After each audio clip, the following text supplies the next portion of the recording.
July 1 నుండి 4వ తేదీ వరకు కర్నూలులో ఏఎస్ఎఫ్ ఆధ్వర్యంలో వర్క్షాప్ నిర్వహిస్తున్నట్లు సంస్థ రాష్ట్ర ప్రధాన కార్యదర్శి బందుల నాజర్జీ తెలిపారు. ఈ శిక్షణా తరగతుల్లో విద్యారంగ సమస్యలపై చర్చిస్తామని వివరించారు. కూటమి ప్రభుత్వం విద్యాపరంగాన్ని నిర్వీర్యం చేస్తుందని ఆయన ధ్వజమెత్తారు.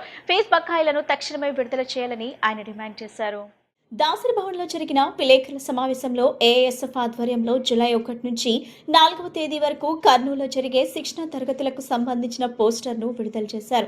అనంతరం ఏఎస్ఎఫ్ రాష్ట్ర ప్రధాన కార్యదర్శి బందుల నాజర్జీ, రాష్ట్ర ఉపాధ్యక్షుడు సాయి కుమార్ మాట్లాడుతూ వైసీపీ హయాంలో 4,500 పాఠశాలలు మూతపడ్డాయని, తాము అధికారంలోకి వస్తే వాటిని తెరిపిస్తామని ప్రకటించిన కూటమి నేతలు ఈ విషయాన్ని విస్మరించారని మండిపడ్డారు. 1,00,000 మంది డ్రాప్ అవుట్స్ ను తిరిగి బడిబాట పట్టించే చర్యలు చేపట్టకపోవటం విచారణకరమన్నారు. మూతపడిన 4,500 పాఠశాలను పునఃప్రారంభించాలని డిమాండ్ చేశారు. కేంద్రంలోని మోడీ ప్రభుత్వం లీకేజ్ ప్రభుత్వంగా మారిందని ఎద్దేవా చేశారు. నీట్ రద్దు కారణంగా మన రాష్ట్రానికి చెందిన 55,000 మంది విద్యార్థులకు అన్యాయం జరిగిందన్నారు. నారా లోకేష్ విద్యాశాఖ మంత్రిని అన్న సంగతి మర్చిపోయారని విమర్శించారు. తక్షణమే ఫీజు బకాయిలు విడుదల చేయాలని వారు డిమాండ్ చేశారు.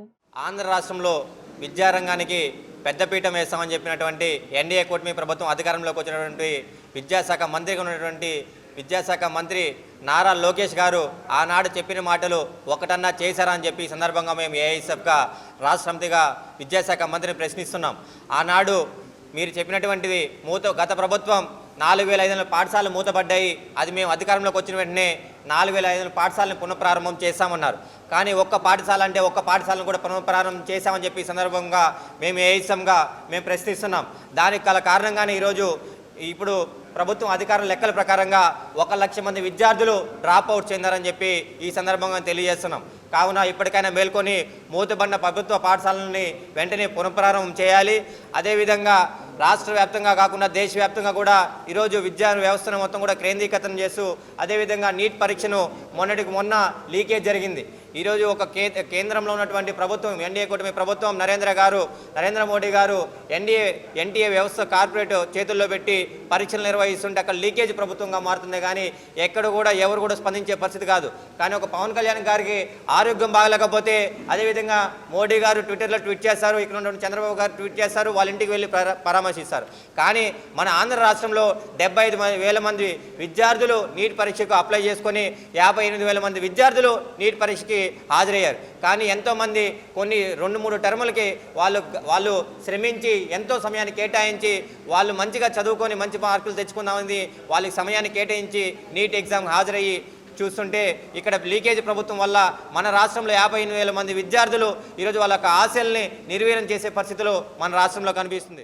జూలై 1 నుంచి 4వ తేదీ వరకు అఖిల భారత విద్యార్థి సమాఖ్య ఏఐఎస్ఎఫ్ రాష్ట్ర స్థాయి వర్క్షాప్ని కర్నూలు నగరం నిర్వహించుకుంటా ఉన్నాం.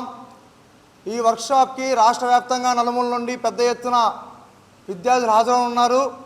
అదేవిధంగా ఉమ్మడి తెలుగు రాష్ట్రాల నుంచి క్లాసులు బోధించడానికి వివిధ యూనివర్సిటీల ప్రొఫెసర్లు మేధావులు రానున్నారు.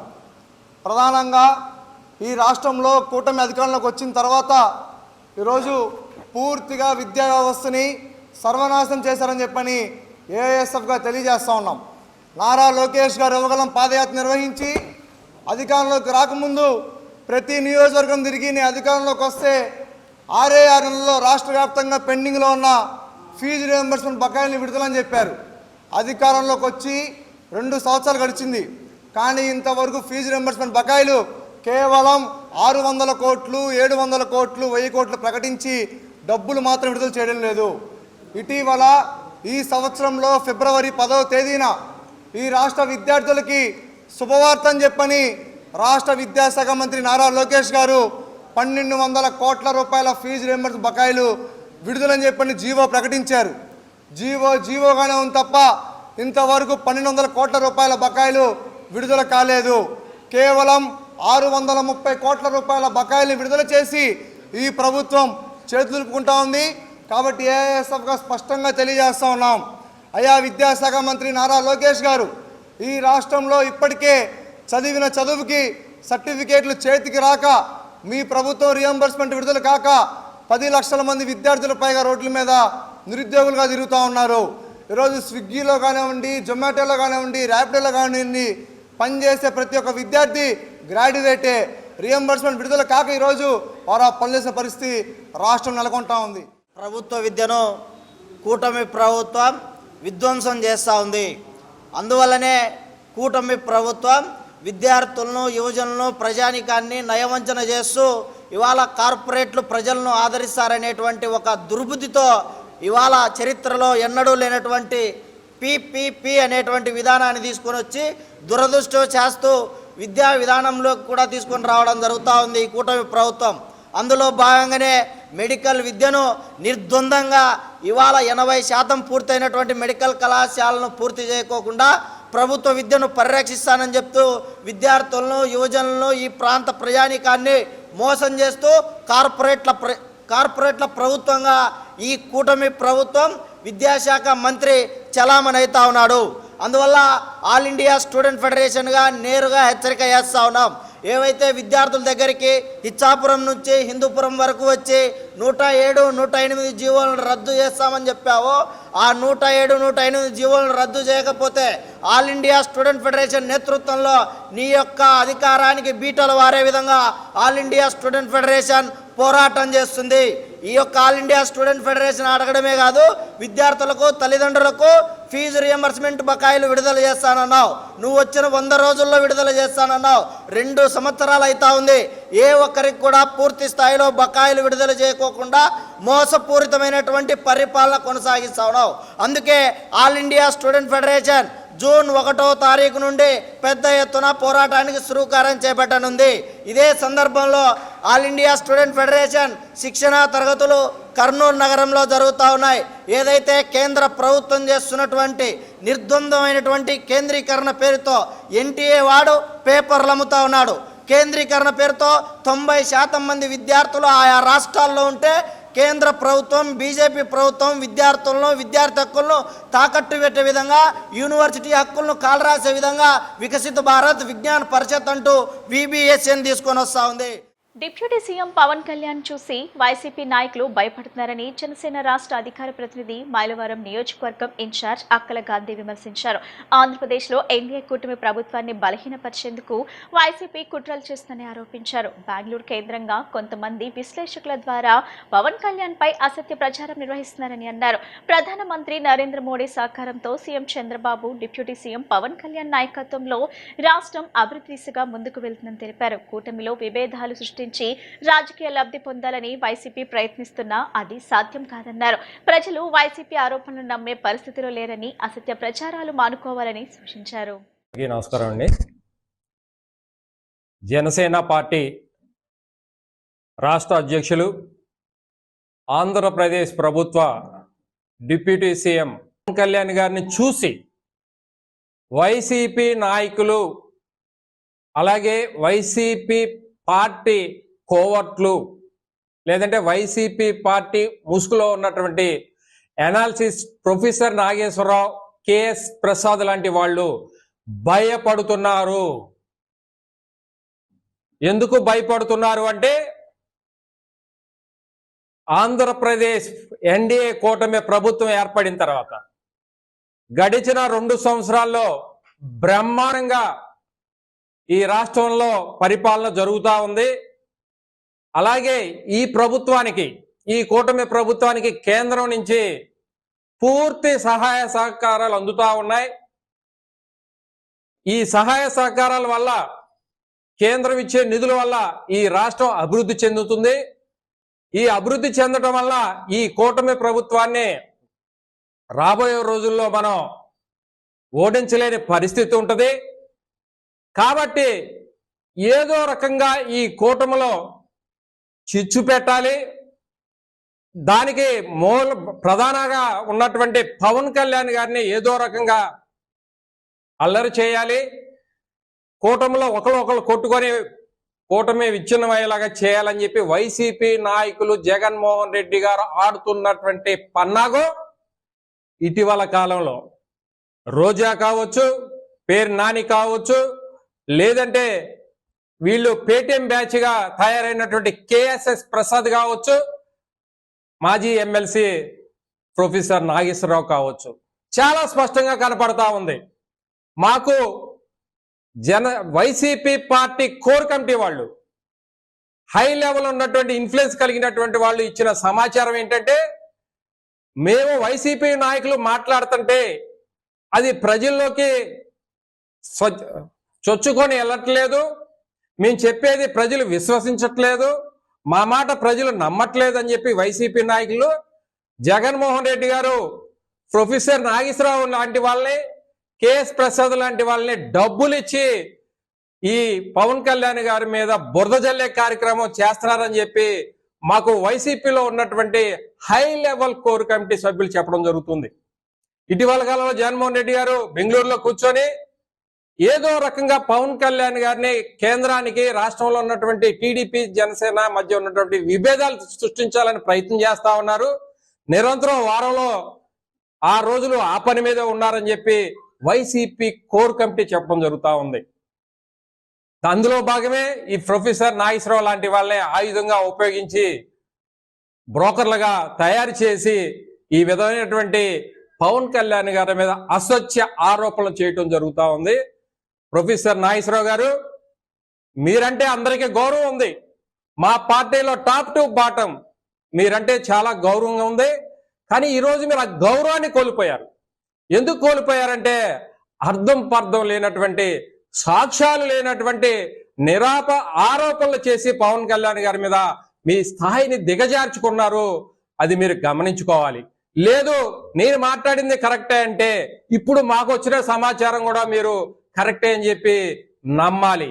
మాకే సమాచారం వచ్చిందంటే వైసీపీ కోర్ కమిటీ వాళ్ళు బెంగళూరు ప్యాలెస్ నుంచి జగన్మోహన్ రెడ్డి గారు మీతో మాట్లాడి ఈ వ్యాఖ్యలు చేయించారని చెప్పి మాకు కూడా కోర్ కమిటీ సభ్యులు, వైసీపీ కోర్ కమిటీ సభ్యులు చెప్పడం జరిగింది. ఇది మీరు చెప్పింది పేరు చెప్పగలిగితే, మీకు ఎవరైతే చెప్పారో జనసేనలో మీకు విశ్వసనీయం ద్వారా తెలిసిందని చెప్తా ఉన్నారు, మీరు ఆ పేరు పెట్టండి బయటికి. అలాగే మీరు జగన్మోహన్ రెడ్డి గారు మీతో మాట్లాడారనేది కూడా మా దగ్గర స్పష్టంగా ఆధారాలు ఉన్నాయి. మాకు చెప్పినటువంటి పేర్లు కూడా మీకు మీడియా ద్వారా తెలియజేస్తాం. అంతేకాని మీ ఇష్టం వచ్చినట్టు వైసీపీ నాయకులు, రోజా మాట్లాడుతూ ఉంది, పేరు నాని మాట్లాడుతూ ఉన్నాడు, లేదంటే ఆ వెంకటరెడ్డి మాట్లాడుతూ ఉన్నాడు, వీళ్ళందరూ కూడా పవన్ కళ్యాణ్ గారికి భయపడుతున్నారు. జనసేన పార్టీ మనం బలపడినట్టయితే మన మనుగడ లేదని చెప్పి వైసీపీ నాయకులందరూ కూడా ఇటీవల కాలంలో జన సైనికుల మీద కావచ్చు, వేరే మహిళల మీద కావచ్చు, పవన్ కళ్యాణ్ గారి మీద కావచ్చు, ఇష్టానుసారంగా వారు మాట్లాడి వాళ్ళ యొక్క స్థాయిని తగ్గించుకొని ఈరోజు వాళ్ళ ఉనికిని కోల్పోయే పరిస్థితి వచ్చింది వైసీపీ నాయకులకి. ఈ సందర్భంగా వైసీపీ నాయకులకి మేము ఒకటే చెప్తా ఉన్నాం, పవన్ కళ్యాణ్ గారు ఏనాడు కూడా మాకు 2019 పెట్రోల్ ధరల పెంపుపై వైసీపీ చేపట్టిన నిరసనలను పెనంలూరు నియోజకవర్గం జనసేన నాయకులు తీవ్రంగా తప్పుపట్టారు. పెనంలూరు ప్రెస్ క్లబ్ లో నిర్వహించిన విలేకరుల సమావేశంలో జనసేన నేత సమ్మెట సుధాకర్ మాట్లాడుతూ, రాష్ట్రంలో పెట్రోల్ ధరలపై వైసీపీ చేస్తున్న విమర్శలు ప్రజలను తప్పుదోవ పట్టించే ప్రయత్నమని ఆరోపించారు. వైసీపీ పాలనలో గ్రీన్ ట్యాక్స్ భారీగా పెంచి లారీ యజమానులను ఇబ్బందులకు గురిచేశారని అన్నారు. ప్రజాసేవ చేయాల్సిన సమయంలో అసత్య ప్రచారాలు చేయటం వైసీపీకి అలవాటైందని విమర్శించారు. కౌలు రైతులకు సొంత డబ్బులతో సహాయం చేసిన నాయకుడు పవన్ కళ్యాణ్ మాత్రమేనని పేర్కొన్నారు. అలాగే రాజధాని అభివృద్ధిపై విమర్శలు చేసే ముందు అమరావతిలో జరుగుతున్న పనులను చూసి మాట్లాడాలని వైసీపీ నేతలకు సూచించారు.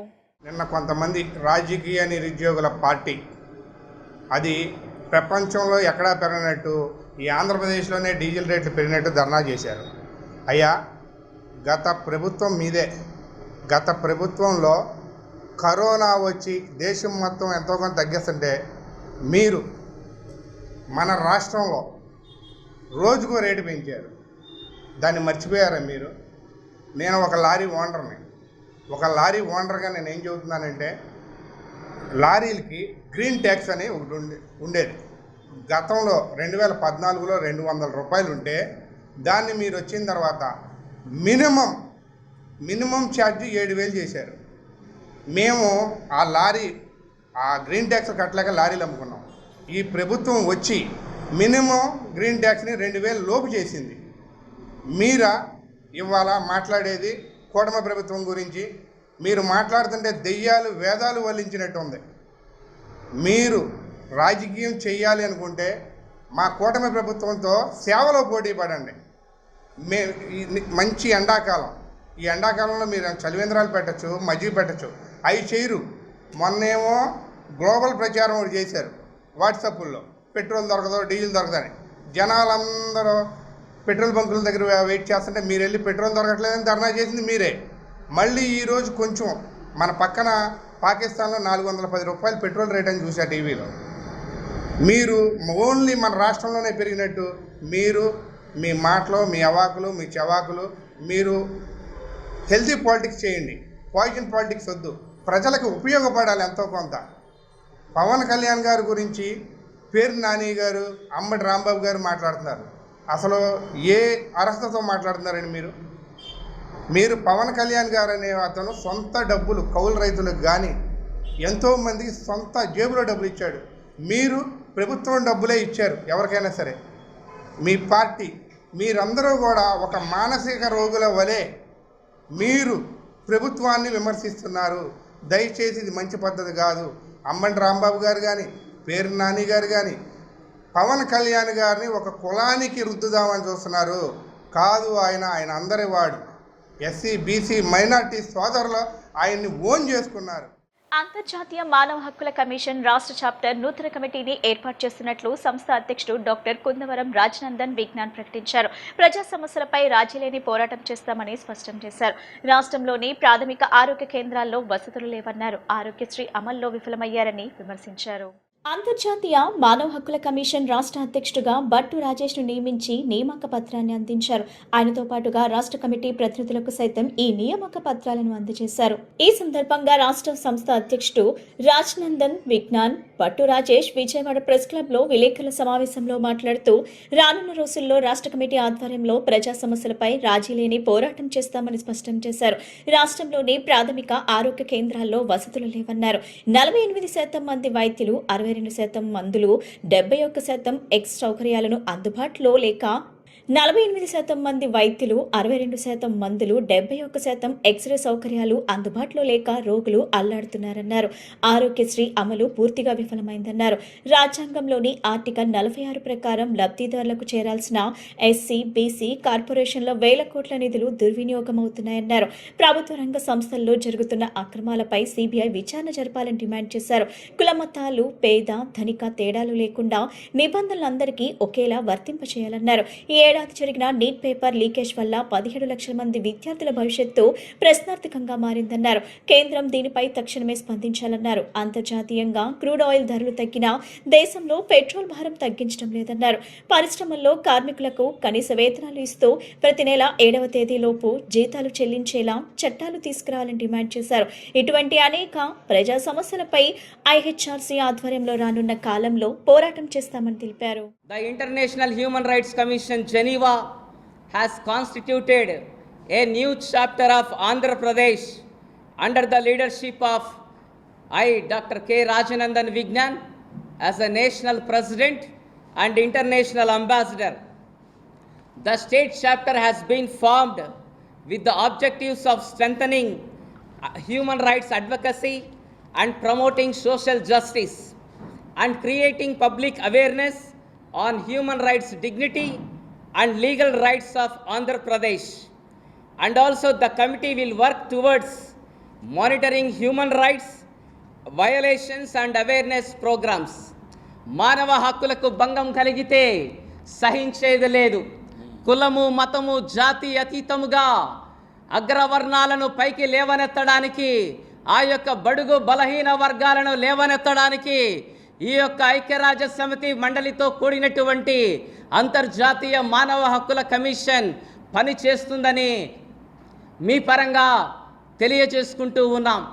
అలాగే ఈ యొక్క అంతర్జాతీయ మానవ హక్కుల కమిషన్ ద్వారా మరి నేను ఎన్నికైనటువంటి విధముగా ఈరోజు నాకు ఇచ్చిన అధికారము కింద మరి ఆ యొక్క జాతీయ కమిటీలో ముగ్గురిని, ఆ యొక్క ఆంధ్రప్రదేశ్ కమిటీని మనము చేస్తూ ఉన్నాం. అలాగే కొన్ని విషయాలు మనము చూసినట్లయితే నేను ఈరోజు ఒక నాయకుడిగా కాదు, కానీ భారతీయ రాజ్యాంగం మీద ప్రమాణము చేసిన ఒక భారతీయ పౌరుడిగా మాట్లాడుతూ ఉన్నాను. డాక్టర్ బిఆర్ అంబేద్కర్ గారు రాసిన రాజ్యాంగములో ఆర్టికల్ 14 చట్టం ముందర అందరూ సమానమే, all are equal before law అని నేడు ఆంధ్ర తెలంగాణ గడ్డ మీద ఒక దేశములో ఏ విధముగా జరుగుతున్నాయి, ఆ రకంగా ఆ యొక్క భారతదేశములో ఏ విధముగా ఆ యొక్క అన్యాయాలను ఎదిరించడానికి, ఆ యొక్క అన్యాయాన్ని ఎదిరించి సామాన్యమైన ప్రజలకు న్యాయము చేసే దిశగా సామాన్యమైన ప్రజలకు నీట్ ఎగ్జామ్స్లో 17 లక్షల మంది రాశారు. 17 లక్షల మంది పిల్లలు, స్టూడెంట్స్ సంవత్సరం పాటు కష్టపడి చదివితే ఈరోజు గవర్నమెంట్ యొక్క లోపం వలన, సరిగా గమనించకపోవటం వలన పేపర్ లీక్ అయ్యి మళ్ళా ఎగ్జామ్ పెట్టాల్సి వచ్చింది. ఈరోజు చాలామంది నీట్ ఎగ్జామ్ కోసం సంవత్సరాల తరబడి సిద్ధపడిన వాళ్ళ యొక్క భవిష్యత్తు ఈరోజు ప్రశ్నార్థమైంది. ఇది ఒక్కసారి కాదు, 2016లో, 2015లో, 2016లో, 2021లో, 2024లో, ఇప్పుడేమో 2026లో పేపర్ లీక్ అవ్వటం, తర్వాత ఎగ్జామ్ పోస్ట్పోన్ చేయటం ఎంత బాధాకరం. మా పిల్లల యొక్క భవిష్యత్తు ఏంటని తల్లిదండ్రులు అడుగుతున్నారు. కాబట్టి ముందైతే ఒక 10-15 సంవత్సరాల క్రితం అయితే ఏదో 10th క్లాస్ పేపర్ లీక్ అవుతుందని విన్నాము. కానీ వెరీ సింపుల్గా ఈరోజు నీట్ ఎగ్జామ్స్ పేపర్ కూడా లీక్ అవుతుంది. ఇప్పుడు స్టూడెంట్స్ యొక్క భవిష్యత్తు ఏంటి, మరలా వాళ్ళు చదవటానికి ఎలా మనసు వస్తాయి, ఎంత డిసప్పాయింట్ అవుతారో ఒకసారి గవర్నమెంట్ దృష్టి పెట్టాలని కోరుతున్నాను. తర్వాత ఇంకొక విషయం ఏంటంటే, జాతి అని పేరిట ఈరోజు రిజర్వేషన్ రిజెక్ట్ చేయబడటం ఎంతో బాధాకరం. ఎందుకంటే ప్రతి క్యాస్ట్లో పేదవాళ్ళు ఉన్నారు, బడుగు వర్గాలకు సంబంధించిన వాళ్ళు ఉన్నారు. అలాగే రిలీజియస్ చూస్తే ప్రతి రిలీజియస్లో, హిందూ కానివ్వండి, ముస్లిం కానివ్వండి, క్రిస్టియన్ కానివ్వండి, అందరు రిలీజియస్లో బడుగు వర్గాలు ఉన్నారు, పేదవాళ్ళు ఉన్నారు, లేని వాళ్ళు ఉన్నారు. కానీ ఒక రిలీజియస్ అనేది, మతం అనేది నా విశ్వాసాన్ని చూపిస్తుంది. ఎవరి విశ్వాసం వాళ్ళది. ఒక విశ్వాసాన్ని మార్చుకుని, ఒక మతం మీద ఉన్న విశ్వాసాన్ని మార్చుకొని ఇంకొక మతానికి వచ్చినంత మాత్రము పేదరికం ఎలాగ తొలగిపోతాయి, వాళ్ళ కష్టాలు ఎలాగ మారుతాయి, దాన్ని బట్టి రిజర్వేషన్ లేదని చెప్పటం, లేకపోతే వాళ్ళ బెనిఫిట్ని అందించకపోవటం ఎంతో బాధాకరం. ఇది ప్రభుత్వ దృష్టికి తీసుకొస్తున్నాం. ప్రొఫెసర్ నాగేశ్వరరావు పవన్ కళ్యాణ్ పై చేసిన వ్యాఖ్యలను వెనక్కి తీసుకోవాలని ఉమ్మడి గుంటూరు జిల్లా జనసేన అధ్యక్షులు వెంకటేశ్వరరావు డిమాండ్ చేశారు. గతంలో ప్రొఫెసర్ నాగేశ్వరరావుకు ఒక క్రెడిబిలిటీ ఉందని చెప్పారు. అలాగే ప్రొఫెసర్ నాగేశ్వరరావు ఏం మాట్లాడినా ప్రజలు నమ్ముతారని అసంబంధమైన విషయాలు మాట్లాడటం సరికాదని అన్నారు. పవన్ కళ్యాణ్, మనోహర్, అమిత్ షాను కలిసి జగన్ ను అరెస్ట్ చేయాలని కోరినట్లు ఆయన ఓ మీడియా ఛానల్లో మాట్లాడారని గుర్తు చేశారు. ఈ సందర్భంలో అమిత్ షా జగన్ లాంగ్ ఫ్రెండ్, మీరు ఇన్వెస్ట్ ఫ్రెండ్ అని చెప్పినట్లు ప్రొఫెసర్ నాగేశ్వరరావు మాట్లాడారని తెలిపారు. ఈ విషయం కోర్టు కమిటీలో చర్చించాలని హైలీస్ట్ సోర్సెస్ ద్వారా తనకు తెలిసినట్లు చెప్పడంలో వాస్తవం లేదన్నారు. పెద్ద మేధావిలా ఫీల్ అయ్యే నాగేశ్వరరావు ఎన్ని అబద్ధాలు ఎందుకు చెబుతున్నారు, దీని వెనుక ఎవరు ఉన్నారని సందేహం వ్యక్తం చేశారు. ప్రొఫెసర్ నాగేశ్వర గారంటే కాస్త విలువిస్తారు జనం అందరూ కూడా. ఆయనకి కొంత క్రెడిబిలిటీ ఉంది. సో ఆ క్రెడిబిలిటీ మీద ఏది మాట్లాడినా గానీ జనం నమ్మేస్తారు అనుకున్న రీతిలో ఇవాళ జనసేన పార్టీ అధ్యక్షులు పవన్ కళ్యాణ్ గారి గురించి, జనసేన పార్టీ గురించి అసత్య అసందర్భం మాటలు ఆయన నోటి వెంట రావటం అనేది ఒక రకంగా నాకు కొంత బాధేస్తుంది.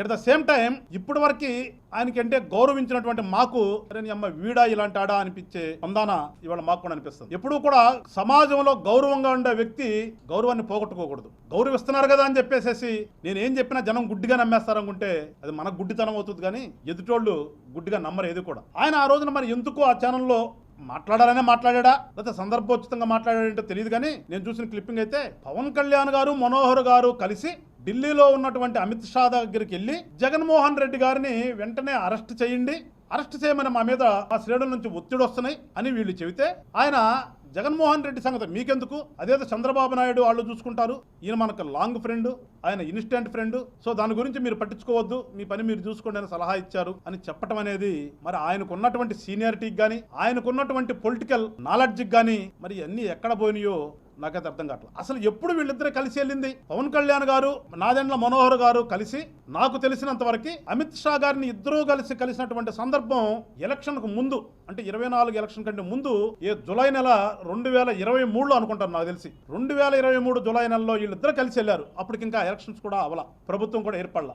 అప్పుడు ఎప్పుడో వెళ్ళింది అని మరి ఇన్ని సంవత్సరాల తర్వాత నాగేశ్వర గారికి మరి ఎందుకు గుర్తొచ్చిందో, లేకపోతే దీని వెనక మరి ఏమి శక్తులు ఉన్నాయో, దీని వెనక ఏమి కుట్ర ఉందో ఒకసారి నాగేశ్వర గారు చెప్పాలి, వచ్చి మేము అడుగుతున్నాం. ఇలా ఇప్పుడో 3 సంవత్సరాల క్రితం జరిగిపోయినటువంటి ఇన్సిడెంట్, అప్పుడు వెళ్ళాడు, ఏం మాట్లాడు ఎవరికి తెలియదు. ఏదో నాకు హైలీ సోర్సెస్ ద్వారా వచ్చిందని చెప్పి ఈ పెద్ద మనిషి ఏంటి హైలీ సోర్సెస్, ఎమ్మెల్యేలతో మీటింగ్ పెడతానంట, అందరూ బయటికి వెళ్ళిపోయిన తర్వాత కోర్ కమిటీని ఏదో కూర్చోబెట్టి దాంట్లో అన్నా మీరు చెప్పండి అన్నా అంట. నాగేశ్వర గారు మేము చెప్తున్నాం, మాకు తెలిసినంత వరకు పవన్ కళ్యాణ్ గారు ఎవరినైనా గారు అంటారు, లేదంటే సార్ అంటారు తప్పితే అన్నా అని చెప్పేసి పిలిచిన సందర్భం ఎప్పుడు చూడాల. మనోహర్ గారిని ఎప్పుడైనా మనోహర్ గారు అంటారు, అన్నా అన్న సందర్భం నాకు తెలిసి ఎప్పుడు లేదు. మరి మీరు ఎక్కడన్నారు గారు, మరి మీరు ఎప్పుడున్నారో మాకైతే తెలియదు. మరి అది వార్తలు ముగించే ముందు ముఖ్యాంశాలు మరోసారి.